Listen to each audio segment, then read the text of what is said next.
I used to think bravery was about not being afraid.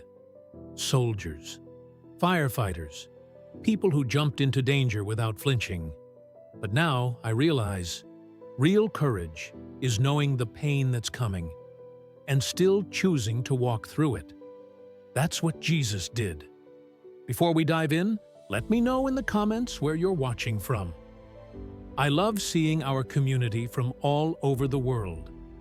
The story we often hear starts with the cross, but it really begins the night before, in a quiet garden called Gethsemane.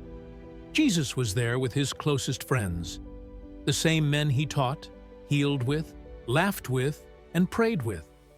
But in this moment, they were asleep, and he was alone. He knew what was coming. He knew he'd be betrayed, not by a stranger, but by someone he had broken bread with. He knew he'd be abandoned, not by enemies, but by the same friends who promised they'd die for him. He knew he'd be beaten, spit on, mocked, stripped of dignity, nailed to a cross like a criminal. But what hit me the most? He felt the weight of it all. The Bible says he was in such agony that his sweat became like drops of blood. That's not poetic exaggeration. That's a medical condition called hematidrosis. It happens under extreme stress. And yet, even knowing all that, Jesus whispered a prayer that changed everything. "Father, if it's possible, take this cup from me, but not my will. Yours be done." He didn't want to suffer. He wasn't numb to it. He wasn't pretending. He was fully human and terrified.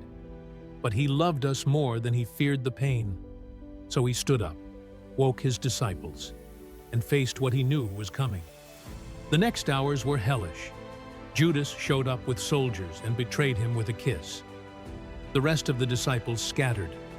Peter, who once said he'd die for Jesus, denied even knowing him 3 times. They beat Jesus so badly, he was unrecognizable. They placed a crown of thorns on his head, mocking his kingship. They forced him to carry his own cross until he physically collapsed. Then they nailed him to it, hands and feet, and lifted him up in front of a crowd that jeered and laughed. And still, he stayed. Not because the nails held him, but because love did. At any moment, he could have called on angels to rescue him. He could have ended the pain, proved himself, wiped out everyone mocking him. But instead, he prayed, "Father, forgive them. They don't know what they're doing." Even in his final breaths, he wasn't focused on himself. He looked at a criminal beside him and promised him paradise. He looked at his mother and made sure she'd be cared for. And when it was finished, he gave up his spirit. The part that always humbles me most is this: Jesus didn't die because he had to. He died because he chose to. He knew what was coming. He knew the rejection, the pain, the betrayal, the weight of every sin, mine and yours, laid on his shoulders. And he still said yes. Jesus didn't stumble into suffering. He walked into it, eyes open, heartbreaking, but love unwavering.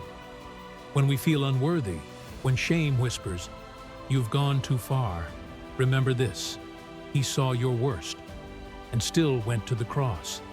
That's not weakness. That's not obligation.